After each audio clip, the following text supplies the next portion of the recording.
Бүгін қыз-келіншектерге арналған қарапайым кеңестерді ұсынып отырмын. Күнделікті үй шаруасында жұмыста қажет болатын қарапайым кеңестер арқылы кез келген шаруаңызды оп-оңай шеше аласыз деп ойлаймын. Егер етігіңіз тар болса, жаңа аяқ киім сатып алған шығарсыз. Құтты болсын. Ал жаңа етіктің біраз уақытқа дейін аяқты қысып мазаны алатыны бар. Бұл мәселеден қалай айналып өтуге болады? Оның жолы оп-оңай. Ол үшін дымқыл нәскидің үстінен жап-жаңа етігіңізді киіп алыңыз. Аяғыңызға тарлық еткен жерлеріне көбірек салмақ салып, фенмен кептіріп бастайсыз. Киіп суыған соң аяғыңызға киіп көріңізші. Шап-шақ әрі қыспайтын болады. Киім-кешекке қатысты тағы бір кеңес. Таңертең сабаққа, жұмысқа асығып бара жатқанда қай киіміңізді таба алмай жүретінін білесіз ғой? Иә, ол нәски. Тартпаларды аралап жататын нәскидің екінші сыңарын табу кейде айғай-шуға ұласып жататыны бар. Нәскилеріңізді даққа салып қоюды жақсы әдетке айналдырғыңыз келсе, йогурттан қалған қабырғаларды қоқысқа лақтыруға асықпаңыз. Шкафтың тартпаларына әдемілеп орналастырып, ішіне нәскилерін салып қойсаңыз, таңертеңгілік қарбалас азаяды. Гигиена ережелерін ұстасаңыз да, аяқ киіміңізден жағымсыз иіс шыға ма? Одан құтылудың жолын бірге іздейік.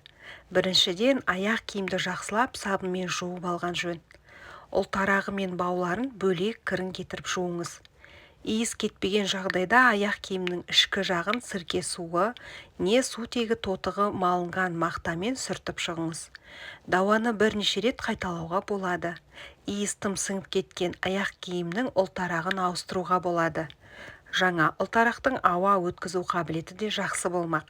Демек, бұл да аяқ киімнен жаман иіс шығуды сақтайды. Енді асханаға көшейік. Қысқа толқынды пеш. Өте қолайлы, ыңғайлы, жақсы көмекші. Бірақ кейде оны тазалау қиынның қиынына соғып жатады. Не істеу керек? Мына қулықты жасап көрейік. Пештің ішіне су құйылған шыны табақты қояйық та, ең жоғарғы температурада қойып, 3 минут қыздырайық. Суға ас содасын салсаңыз тіпті жақсы.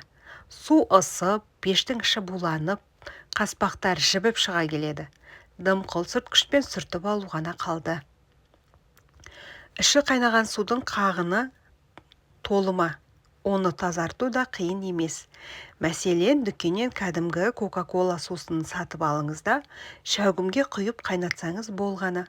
Қабырғасындағы қақ бұрын болмағандай тазарып шыға келеді. Құймақ пісіргенді ұнатасыз ба? Кейде құймақты табаға жұқалап құйып, пісіріп алу айтарлықтай қиындық туғызады. Ол үшін құймақтың сұйық қамырын бөтелкеге құйып алыңыз. Ожаудан гөрі бөтелке аузынан даққа құйылады. Әрі жұқа болады. Сондай-ақ бұл әдіспен сіз ерекше оюлы құймақтарды жасай аласыз. Гүл, көбелек сияқты қысқасы қиялыңызға ерік беріңіз. Ал артылып қалып бара жатса, сол ыдысында тоңазытқышта сақтауға да оңай. Нан жауып, бәліш пісіріп, туған-туыстарды қуантуды бәріміз жақсы көреміз. Ал қамыр жақсы көтеріліп, нан дәмді болу үшін не істеу керек? Ол үшін қамыр елеп жатқанда картоп крахмалын қосып жіберіңіз. Нан ұзақ уақытқа дейін жұмсақ әрі дәмді болып сақталады. Сондай-ақ қамыр илейтін суға жарты стакан газдалған минералды суды ас содасының бір шымшыммен араластырсаңыз да қамырыңыз жақсы көтерілетін болады.